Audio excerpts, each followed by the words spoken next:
سلام طعنا هابلنا زي خبركم تقاتلتنا نزي ساعات زبلنا يوم حابريتات حزنا لكم ماسينا لنا فلما قن قندر الساتم شعبيان تقراي في قادنيا خمز خونة تحابيرهم والقايتن حموران اب تحت قوصر كامزو على تقليصهم سراويت ኢትዮጵያን ኣብ ኤርትራ 50 ኪሎ ሜትር ክሳብ ዝተርፎተ ተጸጊዑ ሓደጋ ከም ዝበጽሖ ናይ ኤርትራ መከላኸሊ ሚኒስተር ምግላጹ ተሓቢሮም كلت 150,000 سراويت ኤርትራ ናብ ሓይልታት ምክልኻል ትግራይ ዘለው ልኻብ ከም ዝኣተው ዝገልጽ ዜና ወጽዮም እዚኦምን ካልኦትን ኣለውና ሕጂ ድማ ናብ ዝርዝሮም شعبيا نتقراي فقادنيا خمز خونة تحابيرهم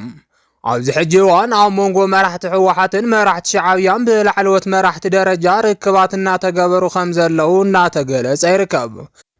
ኣብዚ ቀረባ እዋን ናይ ሻዕብያ ኣፍን እዝንን ምዃኑ ዝንገረሉ ኣወን ስዒድን ናይ ሕወሓት ኣፍን እዝንን ምዃኑ ዝንገረሉ ልፍዓተይ ተስፋን ከም ዝተረኸቡ ዝፍለጥ እዮም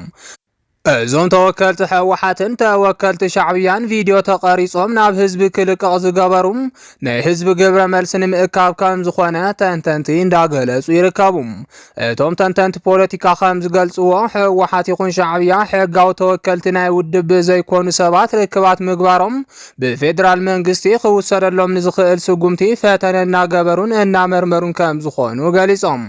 እዚ ከምዚ እናሃለወ ሻዕብያን ሕወሓትን ብላዕለዎት ሓለፍቲ ዝተመርሐ جل بملأخ زاتاتنا قبرو خمز ركبو فلفلات اند حبر يركبو عزيز تردأ سرعة 4 كيلو دماز حزوز جبت 5 أنا زرخبنا يحابر يتردم أبي أحمدن بالصقنا أورومون أب سلطان كصين حزو خلو خلالات إثيوبيا نحدحدن انت واقعا أبي إثيوبيا حدحدو انت قصيرون طرح كام زخونه مهورات يقلصم أبي حمد أب زوريو زاكوم سبا سلطانات بزلوون بقع زتمرص انت يكونوس ناي زخونه بهر صليت سلازلوون من سلطانو نخناوح سلازسرحون كام زخونه تفليتم سلازي دما أبي حمدن نسو زمرحو دب بالصقنا نحزب إثيوبيا ناب كبير كتوبا وقلولاو تيوم إنها لهم بزون والميديات إثيوبيا معبل كام زلان قلص يركبهم إذناي بالصقنا ناي ميديا وفري ناي زخفل زمن عبي قلد مخانو ليك عونتو طبعا بترقاقام خقلتو صاني حميهم إذي خمزينها لو شعبيان تقراي فقادنيا كام زخونة تحابيرهم بولك ملاخي سياسة فورك زمرح شعبيا وريرو خابز حزم ناي تقراي قزاقات نخوص فقادنيا كام زخونة خقلص كوانتا صانحهم حجيقن ورار سراو الشعبية كاباد ميخون كاب كالوت وريرو زحازن قزاقات تقراي نخوص آب سمعنت كام دبس حاز رخبنا يحابري تاردم بمسارات تسترخب حبريتا ورار سراو الشعبية كاب قزاقات تقراي نخوص زتقدد فيدرال منقسي إثيوبيا وتهدراو سقوم تخي وسدالو بمسقا خام زخوانا دمات قليصم شعبية قد مخينات تيرتراون انتخوانم كاباد مموصا مالت صحي معرام مالتي النابلة كفكر كوانتا صنحة دا حرقن سراويتو آوديون تانكتاتو أقاسيلون سودان انتهادم نا أمريكا محس انتا خمز قربن أمريكا دما سراويت إثيوبيا زقبروز نبرا قسقاس أو كبل كام زاززتن زفلات يوم سلازي دما شعبيا بوررا زحازن قزاتات تقراي كملز تسمع معم لسلطانو حادقا خسعب زخيل حيل مهلاو سلازر رقاقص يخبلو تنتن بوليتيكا قالي زوميوم والقايتن حموران اب تحت قصر كام زو على تحابيرهم بقبننيا كونريل دمك زود زمرح صنفني حيل فانو بوراري سراويت شعبيان بسراويت إثيوبيان تحازيلو دحر مئتاو وسان زخونه غزات تግራይ ተቆጻጽርዎ ከም ዝርከብ ዝፍለጥ እዩ ምዕራብ ትግራይ ንሙሉእ ትግራይ ብቁጠባ ክድግፍ ዝኽእል ሰሊጥ ዝፈርየሉን ብማዕድን ዝዓደለን እንትኸውን ሕጂ ግን ጀነራላት ሰራዊት ኢትዮጵያን ጽንፈኛ ሓይልታት ኣምሓራን ይጉሕጉሕዎ ከም ዘለው ካብ ምዕራብ ትግራይ ዝተረኸበ ሓበሬታ ይረዳም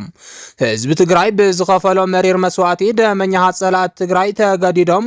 ውዕሊ ፕሪቶሪያ ክፍርሙን ተገበሮም እኳ መራሕቲ ትግራይ ንስልጣን ክብሉ ነንባዕሎም ይባልዑ ስለዘለው እቲ ዝተመዛበለ ህዝቢ ይኹን እቲ ቦረር ተመንዚዑ ዘሎ ግዛት ትግራይ ዝዝክሮ ከም ሰኣነ ምሁራት ገሊጾም በጌታቸው ረዳ ዝምራሕ ግዚያዊ ምሕዳር ትግራይ ንኽልተ ዓመታት ምስ መራሕቲ ሕወሓት ናብ ከቢድ ንሕንሕ ኣትዮም ጉዳይ ተመዛበልትን ጉዳይ ዝተወረረ ግዛት ግዛት ትግራይ ብዝምልከት ዝረብሕ ስራሕ ከም ዘይሰርሐ ዝፍለጥ እዩ ሕጂ ግን ህወሓት ፖለቲካ ትግራይ ትቆጻጸር ስለዘላ ጉዳይ ኣብ ትሕቲ ወረርቲ ዝርከብ ግዛት ትግራይ መፍትሒ ክረክብ ተባሂሉ ትጽቢት እናተገበረሉ ከም ዝርከብ ተገሊጹ መራሕቲ ህወሓት ኣነ እየ ዝፈልጠልካ ዝብል ደረቕ ኣካይዳን ምስ ዘለናዮ ዓለም ሓቢሩ ዘይከይድ ደረቕ ፖለቲካዊ ፍልስፍናን እንተሃለዎም እኳ ግዛታዊ ሓድነት ትግራይ ኣብ ምሕላው ግን ዝሕሸ ግደ ከም ዝፃወቱ ፍልፍላት እናወፁ ይርከቡ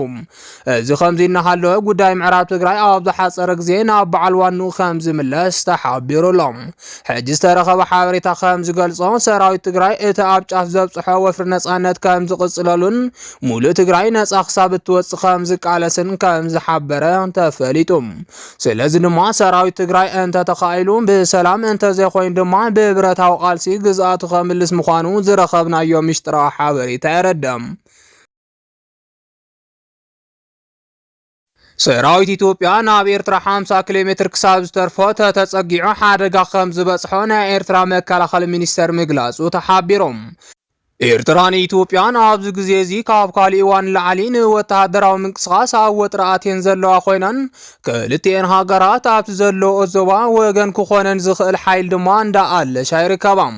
ብፍላይ ኣብዚ ወርሒ እዚ ኣብይ ዝመርሖ ብልጽግና ሓንሳብ ናብ ቱርኪ ካልእ ግዜ ድማ ናብ ሶማልያ ልኡኻት እንዳሰደደ ጸላይ ምቕናት ዝብል ስትራቴጂ ሒዙ ኣንጻር ኢሳያስ ምንቅስቓስ ይገብር ምህላው ይፍለጥ ኢሳያስ ዝመርሖ ናይ ኤርትራ መንግስቲ እውን ምስ ግብፅን መንግስቲ ሶማልያን ጥቡቅ ርክብ ገይሩ ንኣብይ ኣብ መዋጥር ከእትዎ ዝጀመረ ኮይኖም ብተወሳኺ ድማ ኣብ ውሽጢ ኢትዮጵያ ኢዱ ብምእታው ምስ ዝተፈላለየ ሓይልታት ስምምዕ እንዳገበረ ይርከብ እቲ ንሱ ዝገብሮ ዘሎ ስምምዕ ድማ ኣድማስ ወስፊሑ ክሳብ ምስ ህወሓት ክራኸብን ዝተፈላለዩ ስምዓት ክገብርን ምፍታኑ ክሕመፀን ይሕሎም ሎሚ ድማ መንግስቲ ኢትዮጵያ በዝሰጊኡ ወተሃደራቱ ናብ ድንበር ትግራይን ኤርትራን የጸግዕ ምህላው ብተደጋጋሚ ክንገልጽ ምጽናሕና ይዝከር ኣብዚ ጉዳይ ኣድሂቡ ድማ ናይ ኤርትራ መከላኸሊ ሚኒስተር ምስ ጀነራላት እቲ ሃገር ኮይኑ ህፁፅ ውሳነ ከም ዝሃበን ኣብ ልዕሊ ሰራዊት ኢትዮጵያ ስጉምቲ ክወስድን ምፅውዑ እንዳተሓበረ ይርከብ ካብ ኤርትራ ተረኺቡ ተባሂሉ ዝወፅእ ዘሎ ሓበሬታ ከም ዝሕብሮ ከዓ ናይ ኢትዮጵያ መንግስቲ ናብ ትግራይ ዘእትዎም ሰራዊት ናብ ኤርትራ ትሕቲ 50 ኪሎ ሜትር እንተተጸጊዖም ስጉምቲ ክውሰደሎም ውሳኖም ዝተፈላለዩ ምንጭታት ይሕብሩ ብመሰረት እዚ ድማ ናይ ኢትዮጵያ ኣጽዋራት ስጋት ኤርትራ ይኾኑ ከም ዘለው ኤርትራ ከም ዘፍለጠት ይሕብራሎም አብይ አህመድ በመዓልቱ ዘእትዎ ዘሎ አጽዋራት ሎሚ ንወተሃደራዊ ምሪት ይጥቀመሉ ምህላው ዝፍለጥ እዩ በተወሳኺ እውን ዝተዓጠቆ አጽዋር መዓልታዊ በመንግስታዊ ሚዲያታት ተሃገር ከመሓላለፍ ብምግባር ኣብ ልዕሊ ጸላተ እዮም ዝበሎም አካላት ምፍራህ ይገብር ምህላው ይሕበር በዚ መሰረት ድማ ሎሚ ኢትዮጵያ ምስመን ምዃነን በግልጽ ዘይገለጸተን ሃገራት ንውግእ ትዳለው ከም ዘላ ክሕበር ጸኒሑ በተወሳኺ እውን ካብ ቦታ ናብ ቦታ አጽዋራት ሰራዊት ተሃገር ይጓዓዝ ከም ዘሎ እንዳተገለጸ ይርከብ ብኩሉ አንፈት ተወጢሩ ዘሎ አብይ አህመድ ሎሚ በጀት ተሃገር መብዛሕትኡ ናብ አጽዋር ብምምዳብ ወታደራዊ ሓይሊ ኣብ ምናጽ ይርከብ ብፍላይ ሃገራት ግብጽ ኤርትራን ሶማልያን ሎሚ ኣብ ልዕሊ አብይ ዝጀመሮ ፈኸራ ኣጠናኺረን ቀጽለን ኣለዋ ብፍላይ ኤርትራ ሎሚ ሓደ አብይ ዝምልከት መግለጺ በድሕንነት ተሃገር ዝውነን መርሆ ሓበሬታ ቢላ ከም ዘቃልሐት ተገሊጹሎም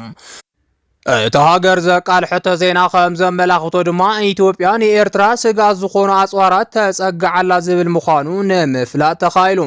ሚሳኤልን ካልኦት ዘመናዊ ታንክታትን ናብ ድንበረይ ተጸግዓላ ኢላ ዝኸሰሰት ኤርትራ ኢትዮጵያ ካብ ተግባራ ክትቁጠብ ድማ ኣጠንቂቓላ እቲ ኩሉ ግዜ ትልሚ ኢሳያስ ንምትሕላፍ እንትድለ ዝቃልሐሉ መርበ ሓበሬታ ሎሚ እውን ተመሃሳሊ ትልሚ ኢሳያስ ተዘርጊሑሎም ስለዚ ከዓ ሚሳኤልን ካልኦት ተተኮስትን ጽዓና ወተሃደራዊ መኻይን ሰራዊት ኢትዮጵያ ናብ ድንበር ኤርትራ ከም ዝተጸግዓ እቲ መርበብ ሓበሬታ ኣቃሊሑ እቲ መርበብ ሓበሬታ እዝን ተቃልሕ ድማ ኣብይ ብህፁፅ ሰራዊቱ ክእዝዝ ከም ዝጽውዕ ተሓቢሩሎም ምክንያቱ ድማ ሰራዊት ኢትዮጵያ ናብ ኤርትራ በደንብ ከም ዝተጸግዐን ተዓጢቅዎ ዘሎ አጽዋር ንኤርትራ ዘስግእን ምዃኑ እቲ መርበብ ሓበሬታ አቃልሑ እቲ ናብ ድንበረይ ተጸጊዕንሎ ተባሂሉ ብኤርትራ ዝተቃልሐ ዜና ከዓ ትሕቲ 50 ኪሎ ሜትር ናብ ድንበረይ ክጽጋዕ የብሉን ክብል ይጽውዕ እዚ መጠንቀቕታ ዝመሓላለፍ ሰራዊት ኢትዮጵያ ግን ዝበጽሐ ስጉምቲ ሓላፍነት ክወስድ ይግባእ ክትብል ነቲ ኣብ ድንበር ዘሎ ሰራዊት ኢትዮጵያ ከም ዘጠንቀቐት ሓቢሩሎም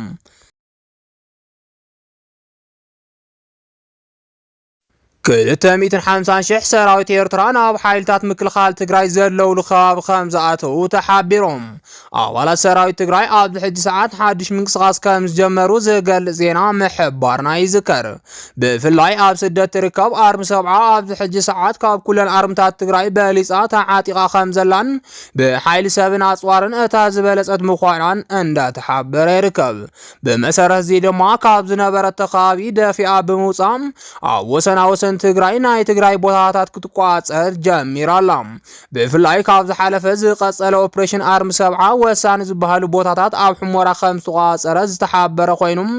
ኣብቲ ቦታ ዝነበሩ ናይ ደመቀ ዘውዱ ዕጡቃት ድማ ብዘይውግለ ይቆም ገሊኦም ኣብ ከተማ ሕሞራ ብጭንቀት እንትእከቡ ገሊኦም ድማ ናብ ጎንደር ተጓዒዞም ኣለው። ተላእኽቲ ኣብይ ኮይኖም ብናይ ፌደራል ድጋፍ ኣብ ዝርከቡ እዞም ወረርቲ ሎሚ ኣብይ ኣሕመድ ከይክሕዶምን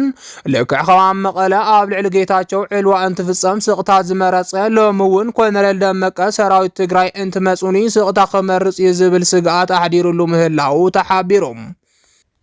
ብመሰረት እዚ ድማ ምጽጋዕ ኣርሚ ሰብዓ ስዒቡ ብርክት ዝበሉ ናይ ተከዘብ ተባሂሎም ብኣንፈት በረኸት ዝነበሩ ዕጡቋት እቲ ዝወረርዎ መሬት ለይቆም ክወፁ ጀሚሮም ኣለው።